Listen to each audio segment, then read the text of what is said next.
We're going to go ahead and get started. I'm speaking into a microphone, not because you can't hear me, but because we're recording this today. So during the Q&A, I'm going to run around with the microphone and, do everyone on the video recording a favor and speak directly into the microphone. So my name is Galen Panger. I'm a PhD candidate at the School of Information, and I led the development and analysis of the Graduate Student Happiness and Wellbeing Report, which was released last week by the Graduate Assembly. And it has made some waves here on campus. It's made some impact, and it's also achieved a couple of national headlines, which is really cool. The report highlights the critical importance of happiness to our performance in graduate school. Our creativity, our productivity, our ability to collaborate effectively, our ability to get a job. There are studies about that. And so many other things. It demonstrates that well-being is not something we can just relegate or delegate to the Tang Center, but is something that is built into and which emerges from the whole system of graduate education at Berkeley, from our sense of community to our career preparation to our finances and living conditions to our relationships with our advisors and with each other. So I highly recommend that you take a look at the report if you haven't. It's full of rich data, and it's available at ga.berkeley.edu/wellbeing-report. So one of the key findings from the research that we conducted for the report was that sleeping well was the top predictor of depression symptoms among graduate students at Berkeley, and that, simply put, graduate students are not sleeping well enough. On average, we sleep just 6.5 hours a night. Because of these striking but unsurprising findings, we wanted to host an event that goes beyond just telling you to get more sleep and actually gives you some tools to help you sleep better when you turn out the lights. So we hope that by sharing information about the importance of sleep, we can start to change a culture that says it's okay to sacrifice sleep night after night as a regular course of business in graduate school, because it's really not okay. So today, I'm delighted to introduce you to one of Berkeley's foremost experts on sleep, Dr. Allison Harvey, professor of clinical psychology and director of the Golden Bear Sleep and Mood Research Clinic. She's published over 200 articles and book chapters and has been acknowledged with many awards, including an honorary doctorate from the University of Örebro, Sweden. And I think, excitingly, Professor Harvey is a pioneer in the science of sleep and behavior change. So her work isn't just about how important sleep is, but about how to sleep better. So please join me in giving a warm welcome to Professor Allison Harvey. Thank you. Well, thank you very much, Galen, for having me here. I'm always excited to come and talk about my favorite topic, sleep. So I want to start by putting to you 3 reasons why getting sleep and prioritizing sleep is super important. And then I want to get to some nuts and bolts of how to improve sleep. So reason number 1. Let me see if this is going to. Reason number 1, mood and emotional regulation. So this is a UC Berkeley story. Here's the study done in Matt Walker's lab. He got young, healthy individuals like all of you, and half of you were in the lucky group where you got to sleep a whole night. So you're the sleep control group. And half of you were unlucky. You got allocated to the full night of sleep deprivation condition. And then in the morning on waking, he looked at the neural response to threatening picture images, such as these pictures of rattlesnakes and other things. So the first finding from this study is not a surprise. If you were in the control group, your amygdala fired. Not a surprise, because amygdala fires when you view threatening picture images. But here's what was a surprise. Under conditions of sleep deprivation, there was a greater than 60% increase in amygdala responsivity. In other words, under conditions of sleep deprivation, we have a very different emotional brain.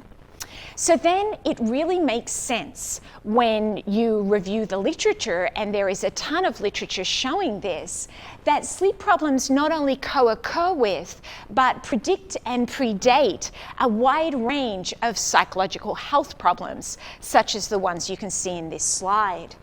And so we really think of this as a vicious cycle of mutual maintenance, whereby mood regulation difficulties in the day contribute to sleep disturbance at night, and sleep disturbance at night contributes to mood regulation difficulties in the day.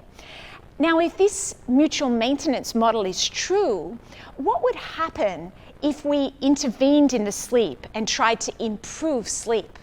And this is a kind of experiment that we do here on campus, where we do a treatment experiment. And let me show you the results from when we did this with people with bipolar disorder.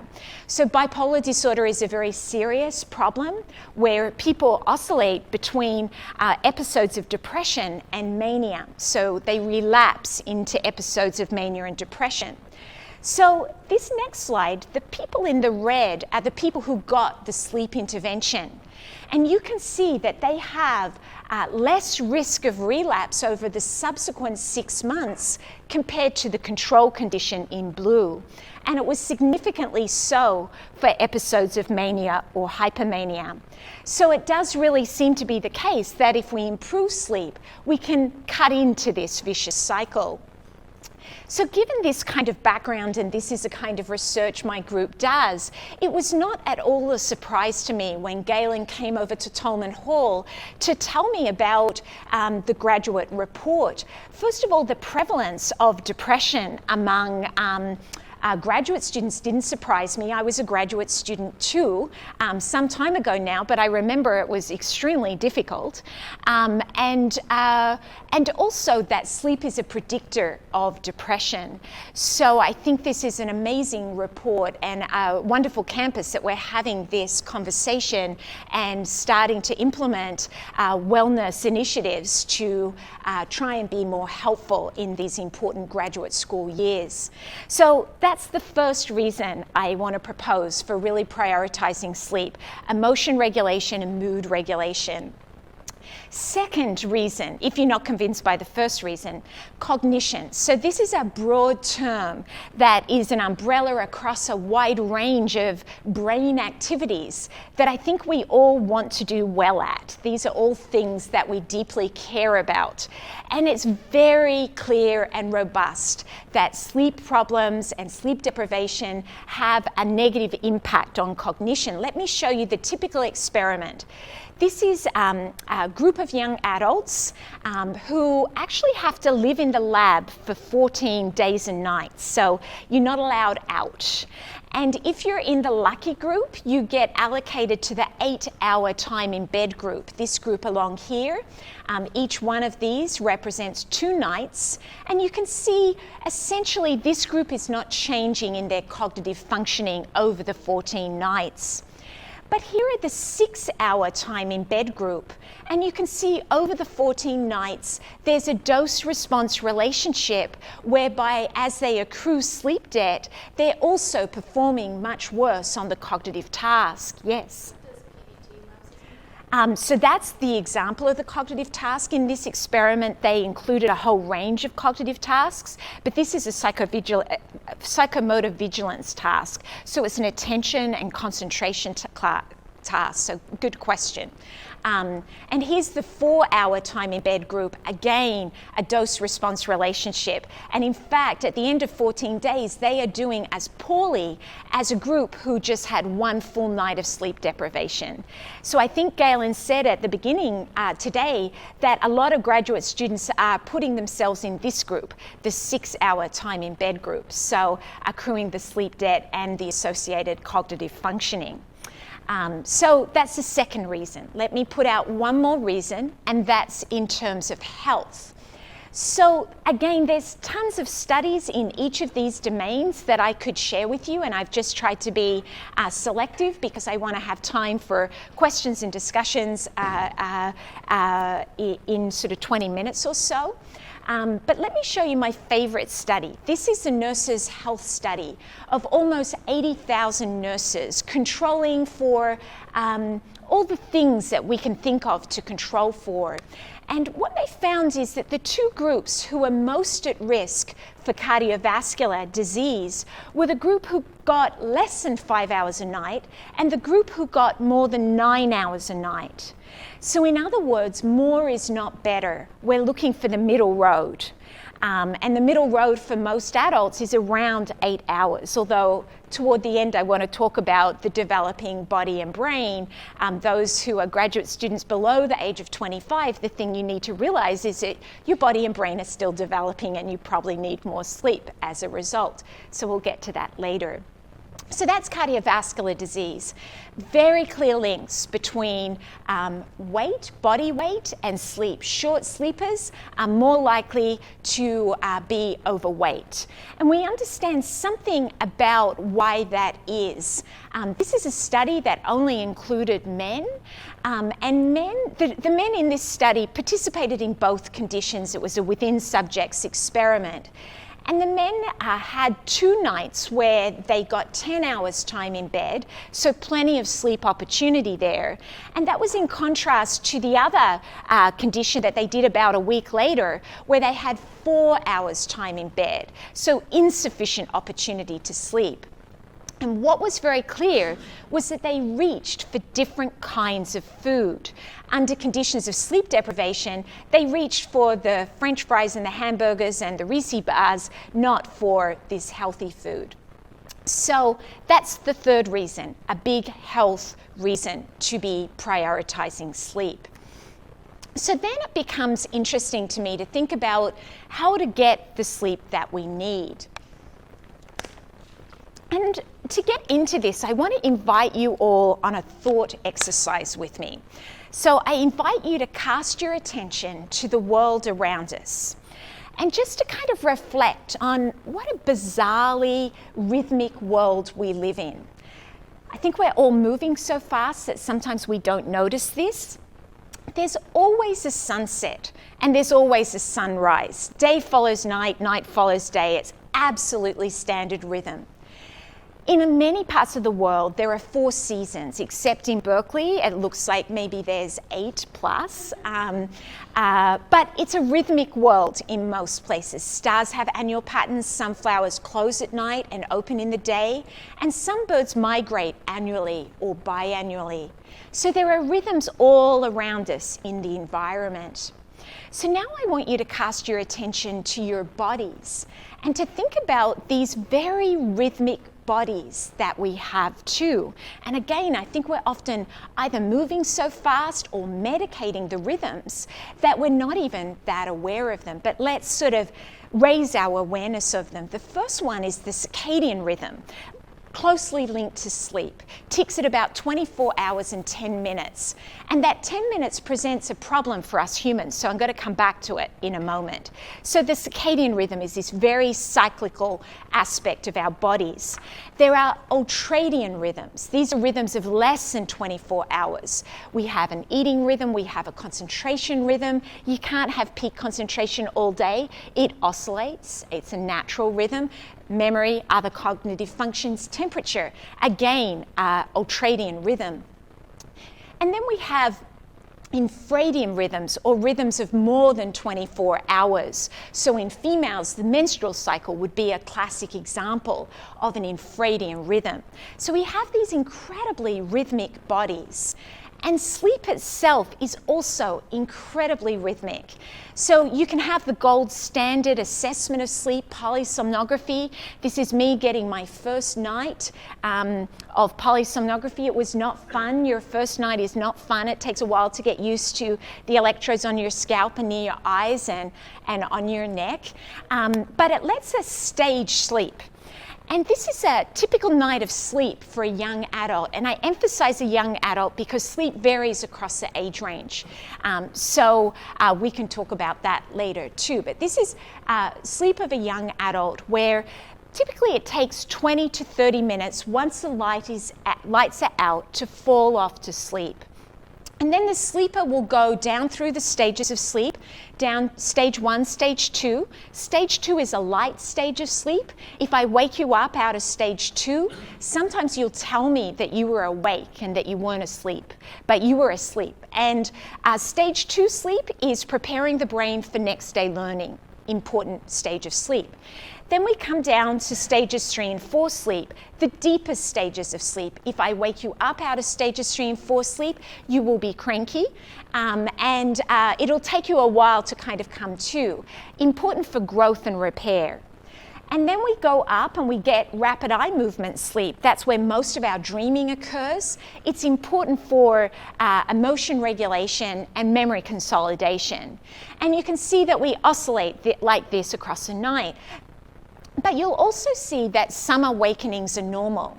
That's just how we sleep. And certainly in other societies and at other times, we spent longer periods in bed and had more awakenings. But we've got this very compressed schedule because of our culture. Again, we can talk about that later.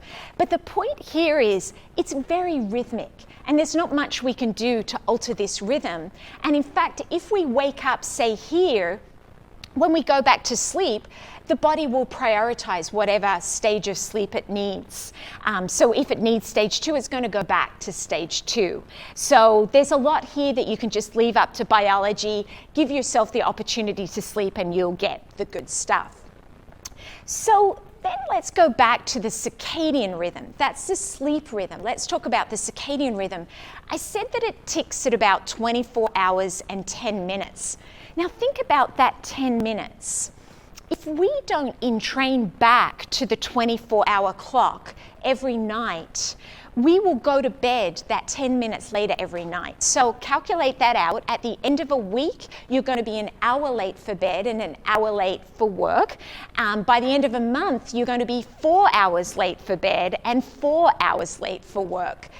But fortunately, biology has sorted that out for most of us, although not all of us are good at using these natural Zeitgebers or time givers, but most of us are good at this, where we don't even need to think about it. We're on a rhythm.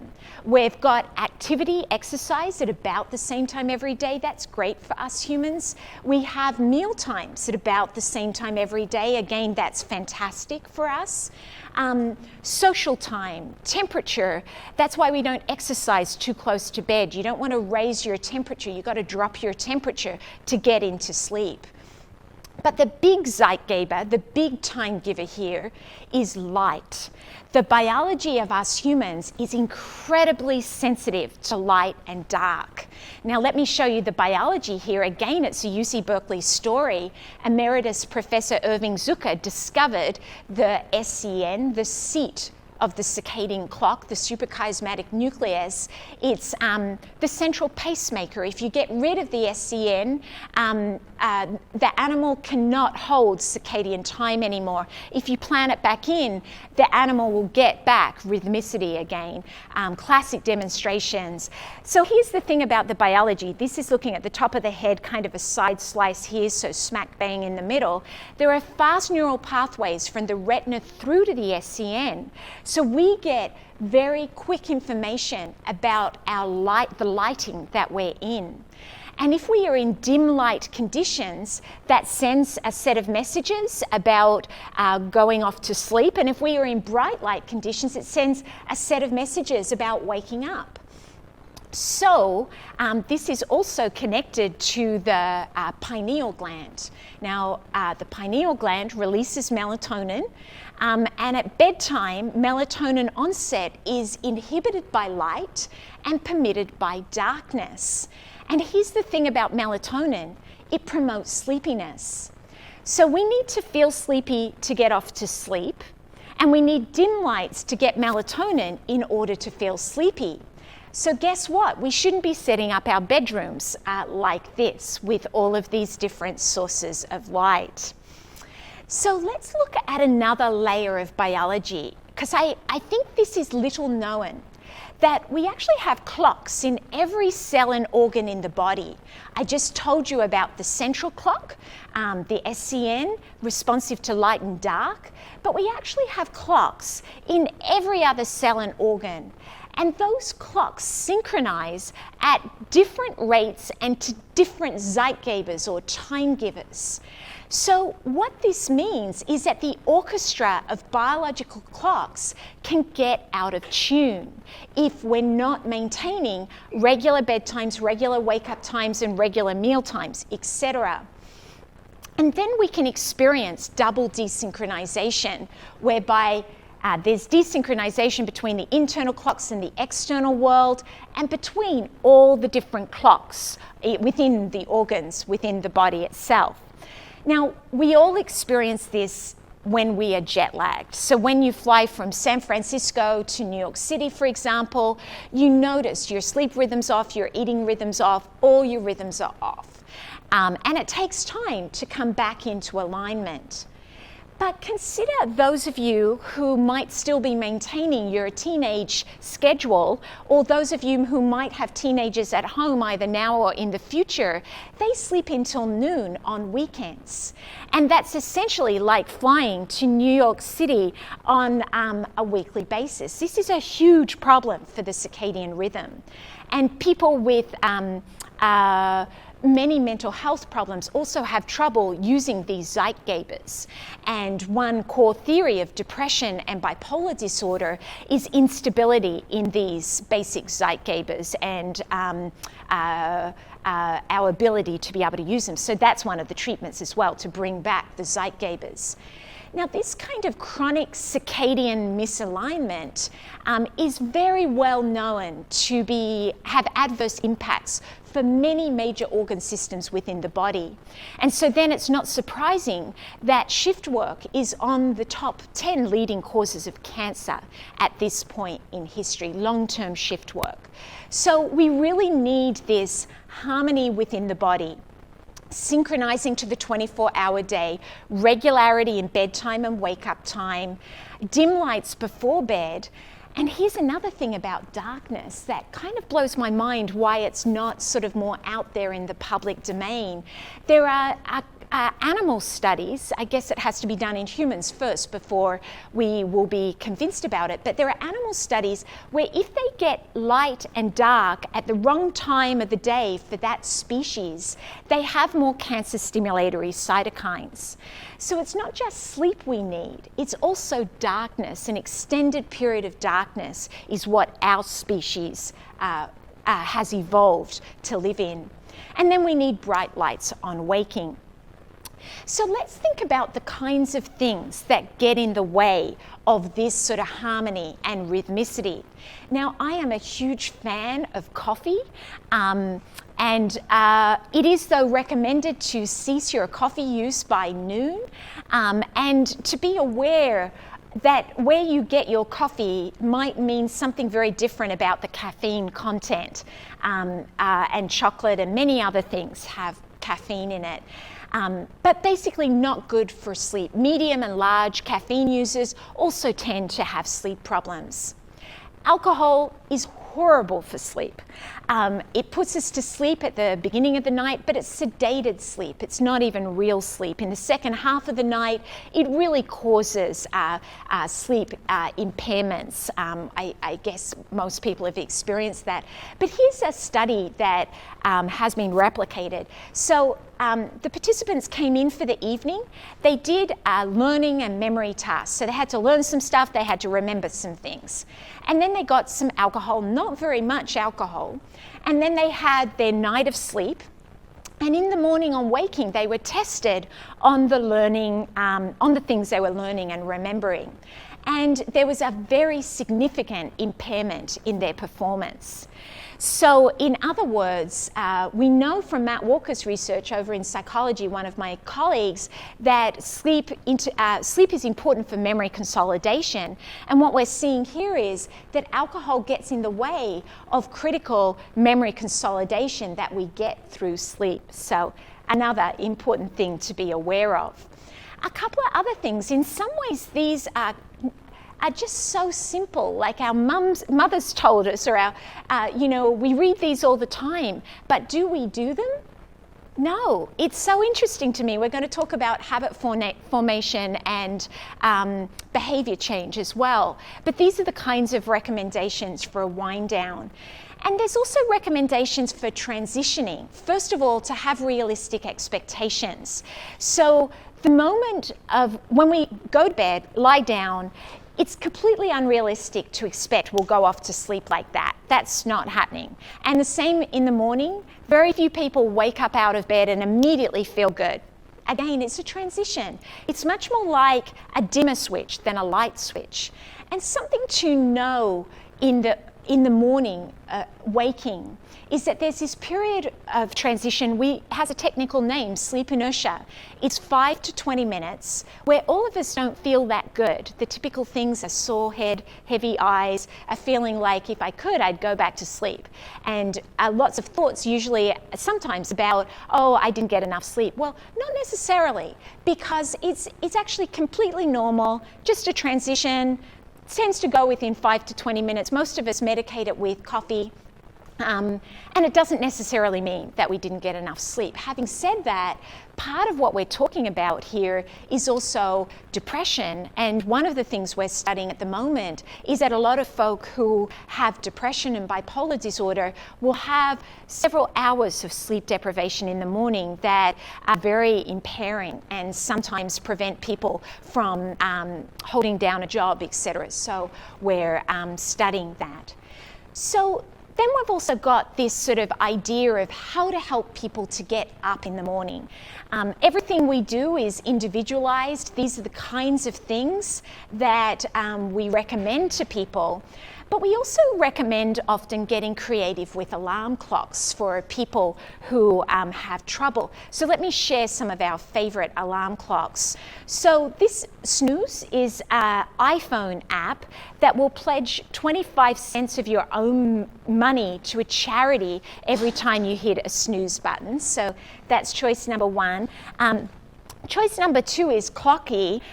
This guy will jump off your bedside table and bounce around the room, making a ghastly noise until you catch it and manage to turn it off. So choice number two. Choice number three is makes a ghastly noise until you solve the puzzle on the top. But my personal favorite is this one that will chump up your money if you snooze. And I like the slogan here. It says, you snooze, you lose. Wake up period and giving some thought about how to wake up at a regular time every day. And I think we don't like to think of ourselves as prone to conditioning or like Pavlov's dogs, but we are so prone to conditioning as human beings. I'll give you an example in a moment if you're not convinced. But what we have to do is to associate the bed with sleep and not with all the other myriad of things that we can associate the bed with.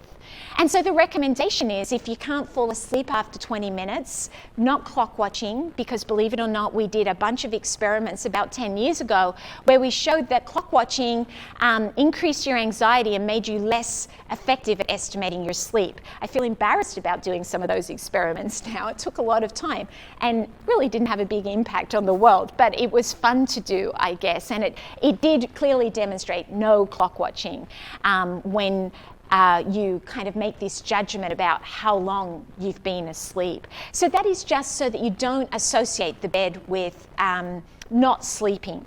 So positive conditioning then is the opportunity that we have to be associating the bed with positive things. Having an electronic curfew where all your technology gets put away. And I think there's a real opportunity to reassociate your head hitting the pillow with the activation of positive circuitry.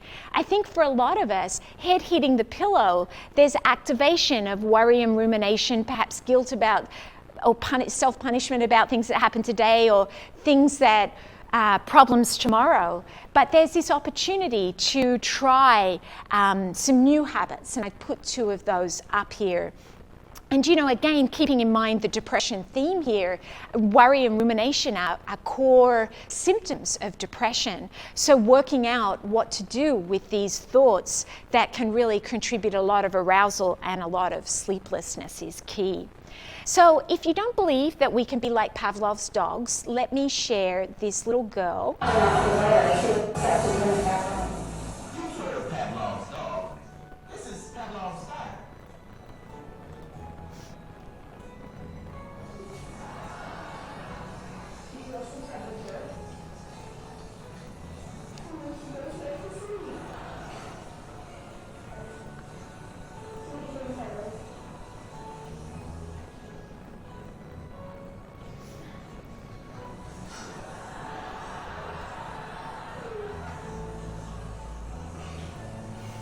So you've got to be pretty careful what you associate going to bed with. How on earth the learning history was set up for this little baby, that she wants water on her. It's very interesting. So, what I'm saying here, nothing here is rocket science, is it? This is simple. They are incredibly powerful strategies, but they're strangely difficult to implement. So that is a fascinating piece for me. Many of the human problems right now, whether they be obesity, diabetes, sleep, the high rates of sleep problems, many of them are about us not being able to do the things that we want to be able to do. I won't ask for shows of hands here, but think back, did you set a New Year's resolution this year? And if you did, A, do you remember it? And B, have you achieved it yet? Usually when I do ask for shows of hands in undergraduate classes, most people don't remember and most people haven't done it. And it's only April, so that's good news. You've still got time. But it's just this general point. How is it that us humans create new and better habits? Well, the cognitive psychology literature has something to offer here.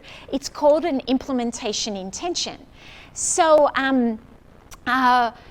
if you all want to say, get in a run, it's kind of getting late in the evening though, so I don't know that I would recommend a run. Let's choose something else because it will interfere with your sleep. Have something healthy for dinner. Okay, so this would be how you would use the implementation intention to try and achieve your goal of having something healthy for dinner. You would say out loud or to yourself, when I encounter going home and having dinner tonight, I intend to eat something healthy and not eat the chocolate that's in the cupboard. And I'm going to do this at home in my kitchen. And then the recommendation is to visualize it as vividly as possible. Now, here's the thing. The cognitive psychologists have replicated this over and over and over again. It increases the chance that you're going to do this by 60%. Now, if you would like an app to help you through this, just download Whoop. It's excellent and pulls together this science literature perfectly. And then to make it clear in terms of one of the patients that we treated last year, this is a patient from Kate Kaplan. Kate Kaplan was a therapist, and the patient emailed Kate. Kate's now off postdocing at Stanford, a wonderful therapist. And I think this is what we're trying to get, but we don't know how Kate got it or how Kate collaborated with this patient to get it. This is a patient with bipolar disorder. So let me read a little bit. I've checked in with you mentally every single day. I don't even like pushing my bedtime back to 12:30. It just didn't feel good, not in terms of rest, not in terms of this habit energy I developed around an 11:30 bedtime. I truly developed some strong positive habits. They're ingrained. It's much more comfortable for me to stick to my routine than not to. So fascinating. Kate got habit formation in 50-minute sessions, 8 50-minute sessions, and we don't know how.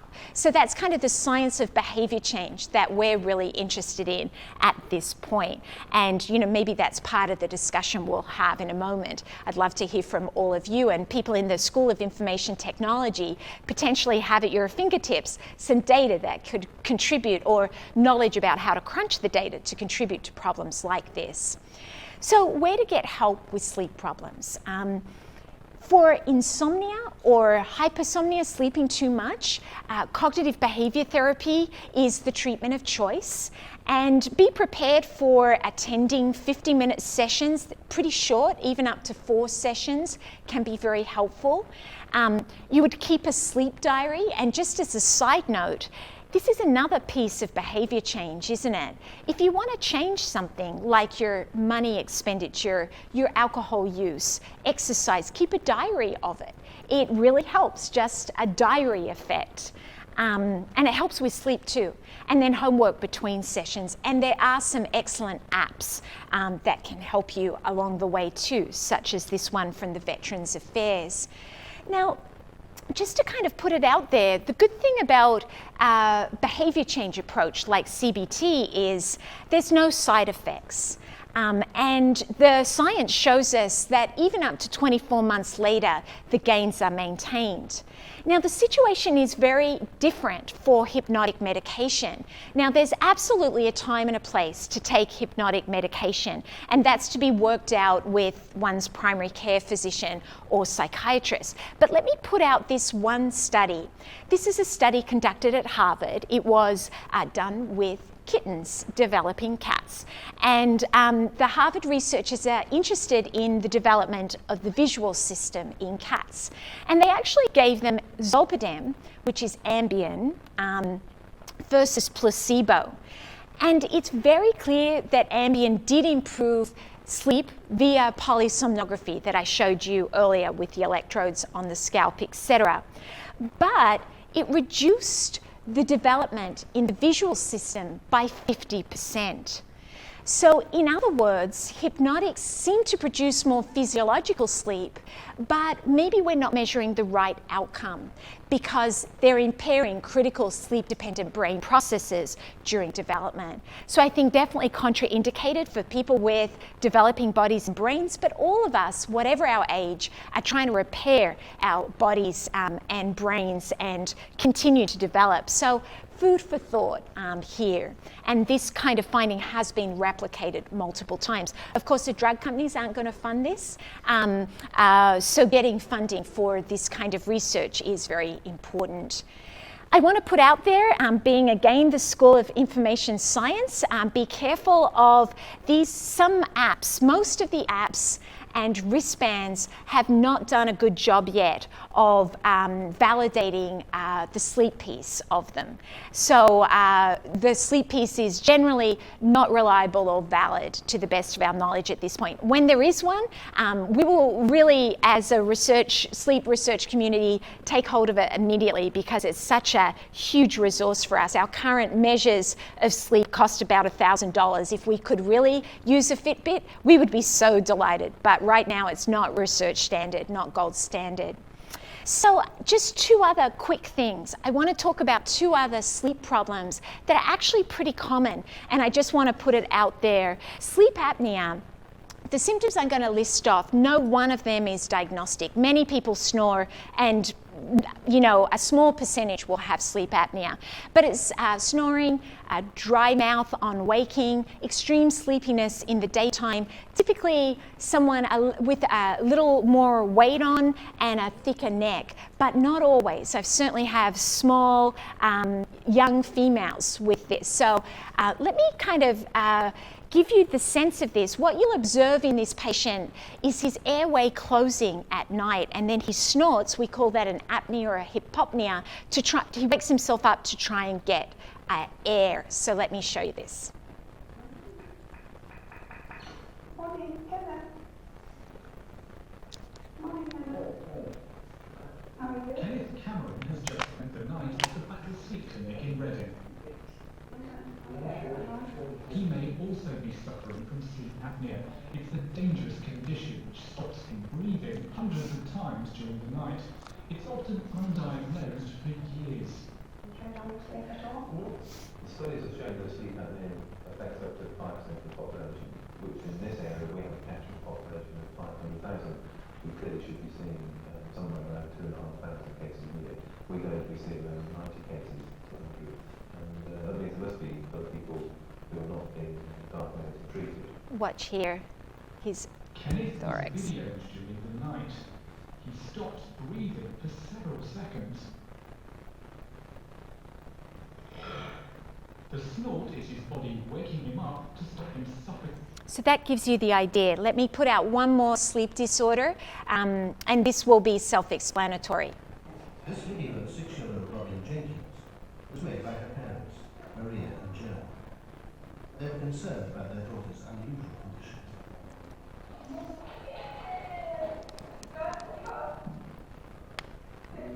Whenever Robin feels any kind of emotion, she loses all muscle tone and collapses. It means she has to try to avoid any kind of excitement.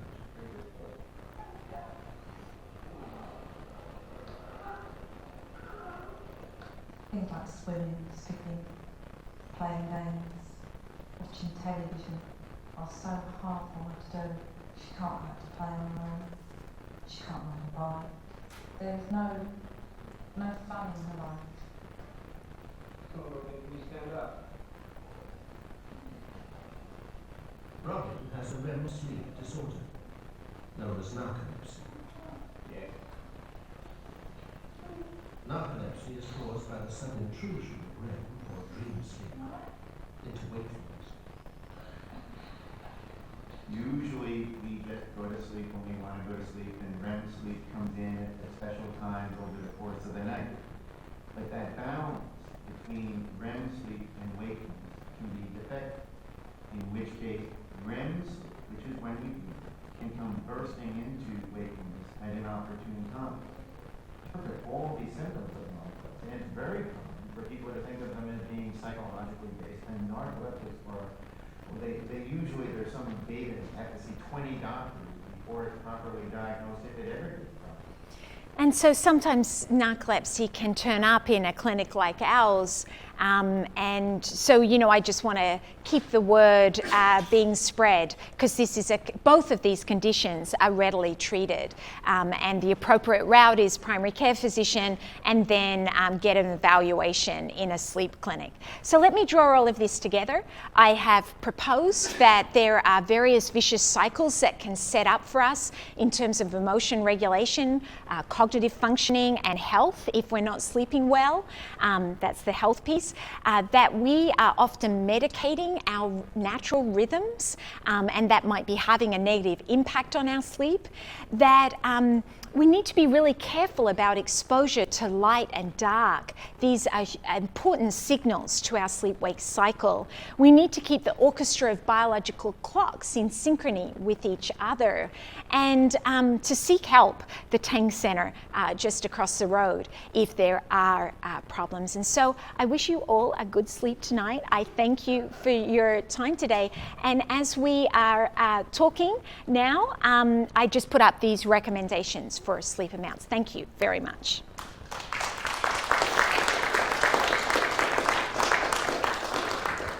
So questions, comments? Yes. Hang on one second. Oh yeah, we've got the mic. Don't be put off. This thing about regulating the body temperature before bed, how you don't want to exercise too late. Can you talk a little bit more about when to exercise, and then also if you're trying to drop your body temperature before bed, are there things that you can do? Biology will naturally look after the dropping of it before bed. Some people have like a warm bath, and that's kind of fine, it's not an extreme. I think a lot of people who exercise will go sort of pretty warm, and so it's harder to drop down from that temperature. So biology typically will look after it. And then, the time of the day to exercise, I think within 4 hours of bedtime, stopping between 4 hours of bedtime would be optimal. And I realize that a lot of student sports, certainly in the undergrads, they're exercising really late at night. It's a problem. And if I have a glass of wine before bed, how far before bed do I need to have it? They have not done that experiment to see, that experiment was just before bed, and they've not done, to the best of my knowledge, the experiment like 3 hours and then 4 hours before bed. It'd be a good question.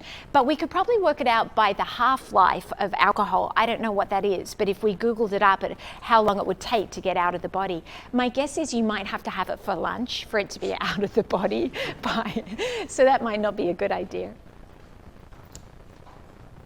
So I don't have it right now, but often I have a sleep thing where I'll sleep for 3 or 4 hours, then be up from like 2 to 4 or so, and then I'll sleep again. It makes it hard to live a regular life. And also, for some reason, I can sleep on white wine, but not red, so I don't know if that means anything. I'm so glad that you raised that, because that's a very common adult pattern. And here's the thing, if we look at the sleep architecture, we're getting the lightest stages of sleep in this part of the night. So if we wake up in this time, it can be a little harder to go back to sleep. And the kinds of things that can help build the pressure to get back to sleep quickly is, first of all, no alcohol. That's also horrible for sleep at this time of the day. Exercising, is a wonderful way to bump up the homeostatic pressure to sleep, and that will take us through the night here. And then I think it depends, it's an individual thing for each. I think people say above the age of 40, this is pretty common. And everyone's different on what keeps them up at that time of the night. So mind and an active mind, or a desire to get up and do all the millions of things that are crowding out your life right now. So managing some of that can also be helpful too, but it's kind of an individual story, but great question.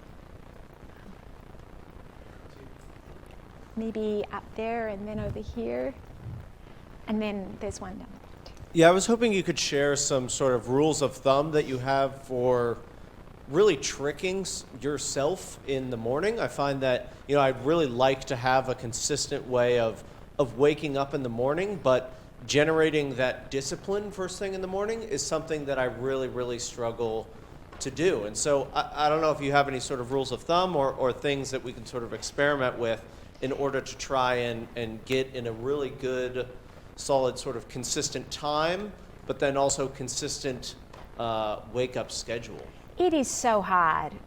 It is, that's why we developed this brisk wake up routine and started with this, funky alarm clocks. The funny thing is, this guy, I've had a couple of patients now who say they hate this so much that they'll wake up 5 minutes beforehand and get out of bed. So I think that there are tricks around habit formation and working out your own version of this brisk wake up. I've had one patient, a young guy who was very good at electrical stuff, and he rigged up this whole lighting system. So he would just go plonk and lights would just shine on him. So, everyone's got a different system. I guess we work a lot with teenagers. This is a huge problem for teenagers and kind of up to 30-year-olds. So the other thing is hang in there. It'll go when you're 31 plus. I know that's not very satisfactory. But the funny thing is we don't work on this as a sleep field. So, we published, Jen Kennedy just published the first paper on sleep inertia, a measure of it. So now we can measure it. So we're trying to make progress. It's very interesting. It's very impairing for a lot of people. I think there's a couple down here, wherever. It's good.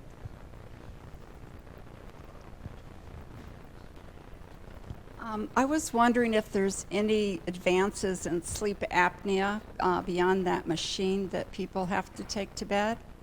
So it's a CPAP. It's a mask that air sort of goes through and keeps the airways open at night. Not that I know of. The tough thing about sleep apnea is it's a one-night cure, but you got to keep using it every night. And it's, people don't find it that pleasant or that convenient, but I don't know of anything happening in that domain right now, unfortunately. I think there was some in the middle there. Sorry. Yeah.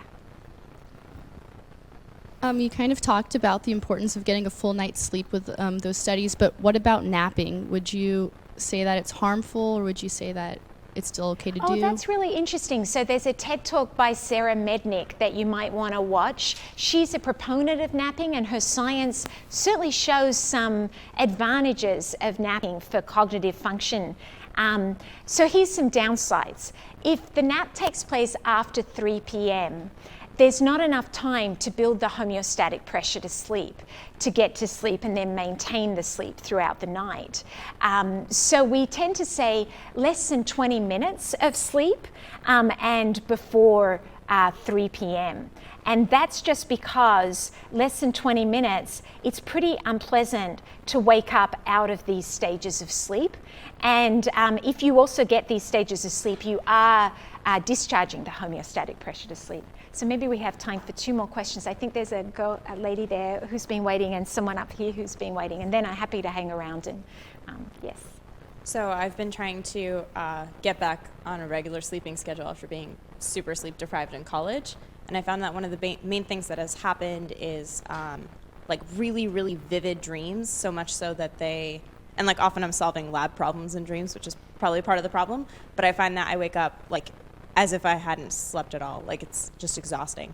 So I was wondering if there are any techniques for like removing those REM stages, and if that's a bad idea. Yeah, that would be a bad idea. And here's the good news. So, you know, when you wake up the sleeper in REM sleep, they all report negative, awful, sad, anxious. That's what REM sleep's for. You know, occasionally you have one about eating some great ice cream or something, but most of the time it's that. And it's emotional processing. So what you can say to yourself is, oh good, I got some of that out of me, now on with my day. And indeed there is a study that people who have recently divorced, who had the worst dreams, were doing the best 1 year later. So it's functional. So I know it's not pleasant often. And it might suggest more of a wind down to kind of block off the lab from sleep and to create a different kind of environment there. So we have hit 6. Shall we just do one more question because you've been waiting for so long, and then we should wrap up. Who was it?